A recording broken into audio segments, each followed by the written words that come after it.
छोटे से गांव के किनारे एक पुरानी और खंडहर हवेली खड़ी थी। हवेली की दीवारें धुंधली और दरारों से भरी हुई थीं, और लोगों का मानना था कि यह हवेली भूतिया है। गांव के बुजुर्गों ने कई बार बताया था कि इस हवेली में रात को अजीब आवाजें आती हैं, और कई लोगों ने यहां अजीब घटनाओं का सामना किया था।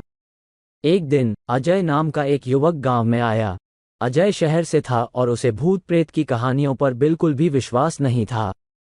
उसने गांव वालों से हवेली के बारे में सुना और उसने सोचा कि यह सब सिर्फ गांव वालों की कल्पनाएं हैं।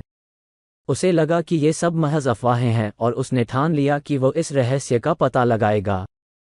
रात के समय अजय ने हवेली में प्रवेश किया। हवेली का मुख्य द्वार जंग लगा हुआ था और चरमरा रहा था। उसने अपने साथ एक टॉर्च और कैमरा ले लिया था ताकि वो सब कुछ रिकॉर्ड कर सके। हवेली के अंदर प्रवेश करते ही उसे एक अजीब सी ठंडक महसूस हुई। हवेली के अंदर का वातावरण भारी और डरावना था। हर कोने में मकड़ी के जाले और धूल भरे थे। अजय धीरे धीरे हवेली के अंदर चलता गया। उसने देखा कि हवेली के दीवारों पर पुराने चित्र लगे हुए थे, जिनमें से कई पर धुंधली आकृतियां बनी हुई थीं। अचानक उसे एक कमरे से हल्की हल्की रोशनी दिखाई दी। उसने सोचा कि शायद कोई अंदर हो।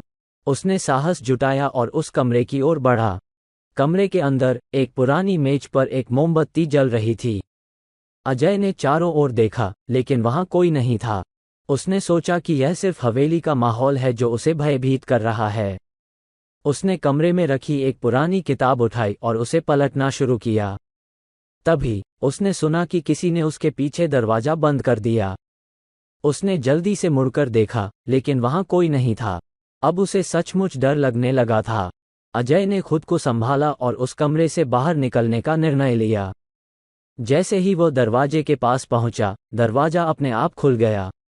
अजय ने ये सोचकर खुद को समझाने की कोशिश की कि यह हवेली की पुरानी संरचना के कारण हो रहा होगा।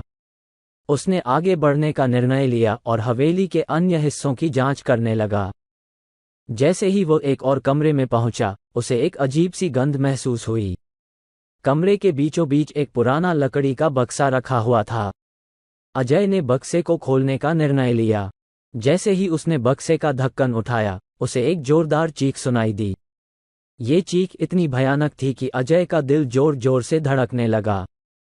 उसने जल्दी से बक्से को बंद कर दिया और कमरे से बाहर भागा। भागते भागते अजय ने देखा कि हवेली की दीवारों पर बने चित्र अचानक जीवित हो गए हैं। चित्रों की आंखें उसकी ओर देख रही थीं और ऐसा लग रहा था जैसे वे उसे बुला रही हों।